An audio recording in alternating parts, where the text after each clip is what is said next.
should I obey when they tell me to fight? Arming up the world with their guns and tanks.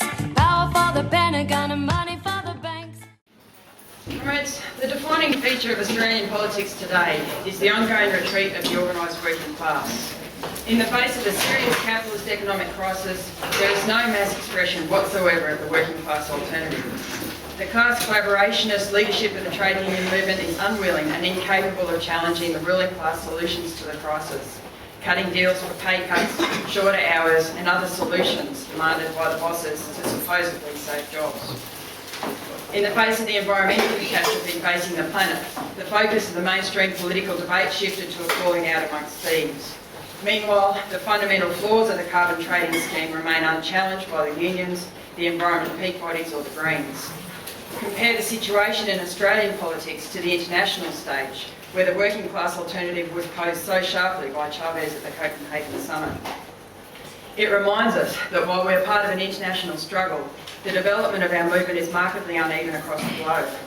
This in turn highlights the importance and indeed the centrality of understanding the political terrain in which we are working to build the socialist movement. While we discussed this morning the international political situation and particularly the revolutionary advances in Latin America, the political situation we face is far from revolutionary. If a party does not understand the political period, it can make major mistakes and lose its grounding. Capitalism is in crisis, but it can overcome the crisis as long as it is able to force the costs onto working people. Their propaganda machine is in overdrive to convince working people that Australia has avoided the impacts of the economic crisis. The core of most of the PR is don't panic, keep spending, dig deeper into debt to keep the system afloat. But the commentary is contradictory, as they know that the system is not out of crisis, and they also have to convince working people to bear the burden in the longer term, to advance the idea that our interests are tied up with the survival of capitalism and with the so-called national interests.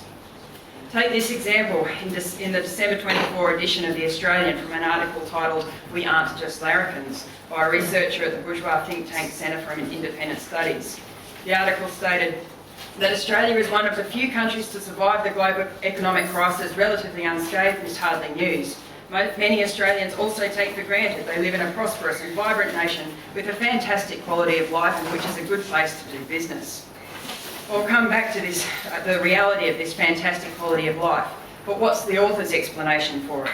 Because, he writes, governments since the 1980s had modernised Australia to make it a leader in the industrialised world. What he means by modernised is the gutting of social services, welfare, widespread privatisations and the massive shift of wealth from wages to profit. This was part of an international trend as capital worked to claw back the ground that it had to concede to workers under the pressure of the widespread social upheaval of the 60s and 70s. In Australia, these attacks were carried out under the Labor government with the compliance of the union leadership under the Prices and Incomes Accords, agreements struck between the government and the class collaborationist leadership of the union movement through the ACTU. Any union that stepped outside the framework of these agreements like the BLF and the pilots were smashed. As their fighting capacity was strangled by the Accord process, union membership declined and union structures were decimated.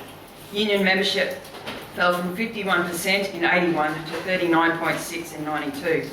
By 92, the number of workdays lost in strikes had dropped to its lowest level in 30 years. This decimation of the union was what laid the basis for the ongoing rollbacks and the anti-union attacks under the Howard government. It is this that the bourgeois propagandists are talking about with their slippery code words like modernisation. But no matter how much they rip out of working people, they still can't avoid the contradictions inherent in their own system.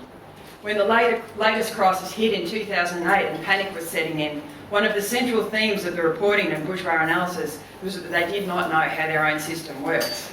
You had liberal journalists and commentators begrudgingly acknowledging that only Marx could explain the crisis. Well, now that they think they've weathered this round and there's no immediate pressure to provide answers, they pick themselves up, dusted themselves off and returned to the script, back to the sales pitch. Capitalism might have some ups and downs, but it's the only system that can guarantee your quality of life. But is it true that Australia has avoided the crisis? The government was crowing after the release of the economic figures for the September quarter, which registered a 0.5% growth.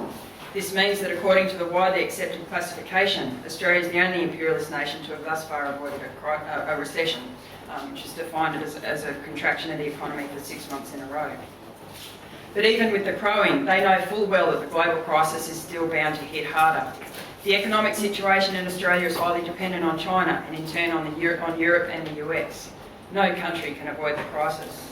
They also need to keep the pressure on to convince working people to accept paying the price. The slight growth in the economy was in part fuelled by increased household spending and increasing debt. The Australian reported on December 27 that debt on mortgages, credit cards and loans now stands at 1.2 trillion, up 71% in 5 years. Reserve Bank figures show personal debt now equates to 100.4% of Australia's annual GDP, one of the highest ratios in the developed world. At the end of 2007, the Reserve Bank of Australia estimated that there are around 13,000 borrowers 90 days or more in arrears on their home loans.